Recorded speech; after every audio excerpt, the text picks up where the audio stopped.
Is it just me, or does it seem like 2024 is shaping up to be the year when big YouTubers are getting called out left and right? It's like every week someone new is getting exposed for doing something reckless or just plain out of line, slowly chipping away at their reputation. Sure, creators get into trouble every year, but this year feels different. We're seeing controversies around people we never expected, and now it seems even the tech world isn't immune. Today's spotlight is on Marques Brownlee, one of the most respected names in tech. If you're unfamiliar, Marques has been around forever and is one of the biggest, if not the biggest, tech reviewers on YouTube. His career has been pretty clean, no major scandals apart from a little backlash over his not-so-popular shoe design a while back. But for the most part, he's avoided controversy. Until now. Recently, Marques has found himself in hot water for a few things, and it's not just about tech reviews. The first sign of trouble came with a subscription-based wallpaper app he launched, priced at $50 a year. Now, you'd expect something impressive for that price, but the wallpapers? Let's just say they didn't live up to the hype. Many were simple gradients you could whip up yourself in a few minutes. Fans were quick to call out the irony, especially since Marques has previously criticized companies for overcharging on subpar products. So, this move didn't sit well with his audience, and people started to question if he was going corporate. Fast forward to just recently, and Marques released a video titled How My Video Gear is Changing, which is basically a 9-minute ad for DJI. Now, nothing wrong with sponsorships, especially with a reputable brand, but it was what he included in this video that stirred up a storm. At one point, he showed a clip of himself driving nearly 100 miles per hour in a Lamborghini, in a 35 miles per hour zone. To make things worse, there were slow children at play signs indicating this was likely a residential area or near a park. People were understandably furious. Now I get it, fast cars are fun, and many of us have pushed speed limits here and there. But 135 in a neighborhood? That's not just bending the rules, that's reckless. Marques even blurred the speedometer, suggesting he knew it was a bad idea. But he forgot about the passenger side speedometer, which showed him hitting 96 miles per hour before cutting away. It's one thing to enjoy a fast car on an open road, but doing it in a place with kids and families around, it's irresponsible, plain and simple. And what's worse is that he had a passenger with him. Not only was he risking his own safety, but he was also putting someone else in danger. Imagine if something had gone wrong, he wouldn't have been able to stop in time, no matter how fancy the brakes are.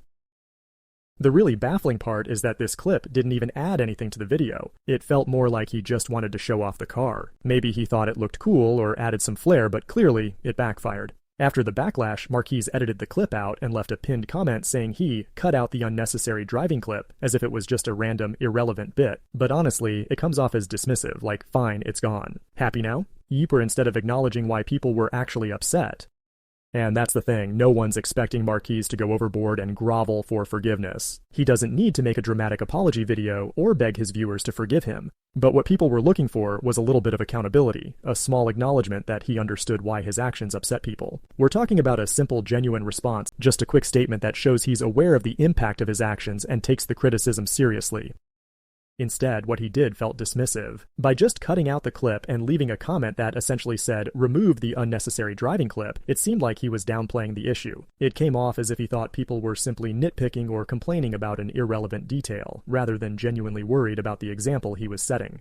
There was no real ownership, no moment of recognition that driving nearly 100 miles per hour in a residential area was dangerous and could have put lives at risk. And here's why that response feels like such a missed opportunity. Marques has built his brand on being trustworthy, professional, and straightforward. People look to him not just for tech reviews, but because they believe he's genuine and reliable. By brushing off this situation, it damages that trust a little. It's like he doesn't see the seriousness of the criticism or doesn't think he owes his audience an explanation. And when someone with his level of influence shows that kind of attitude, it sends a message, whether he meant to or not, that he might be above criticism or accountability.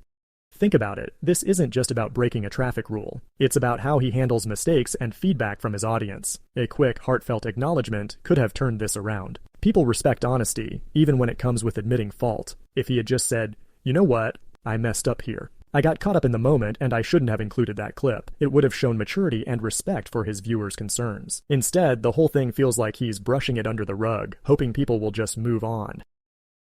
And the sad part is, it probably would have blown over much faster if he'd shown some genuine accountability from the start. People understand that everyone makes mistakes, nobody's perfect. But when you try to sweep it under the carpet or act like it wasn't a big deal, that's when people get even more frustrated. Accountability isn't just about admitting fault, it's about maintaining the trust you've built with your audience. And for a creator like Marques, who's always been seen as a professional, level-headed voice in the tech community, a little accountability would have gone a long way here.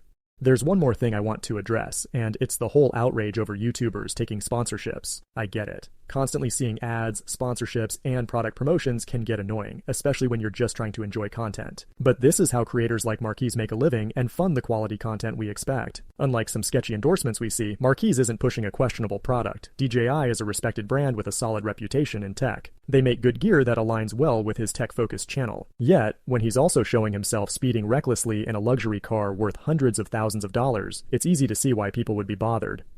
It's not just about the sponsorship itself, it's the optics. To some it feels like a shift from the genuine, down-to-earth tech reviewer people originally subscribed to. It adds fuel to the narrative that he's going corporate, prioritizing the money and flashy lifestyle over what made him relatable and trustworthy in the first place. It's not so much the sponsorship that's the problem, it's the way it's combined with actions that feel disconnected from the Marques they knew. So, what do you all think about this situation? Does Marques deserve the backlash he's getting, or do you think people might be taking it a bit too far? Personally, I feel it's refreshing to see audiences holding content creators to a high standard, especially when they've built a reputation on trust and authenticity. It shows that viewers care about accountability and expect the people they support to uphold certain values. When creators make choices that clash with the image they've cultivated, it's natural for fans to feel let down and speak up. I'd love to hear your perspectives on this. Are people right to call out Marques for the risky driving and the way he handled it? Or should we be more forgiving, considering no one is perfect? If you found this video interesting, give it a thumbs up and don't forget to hit that subscribe button to stay updated. Share your thoughts in the comments below, I'll be reading them.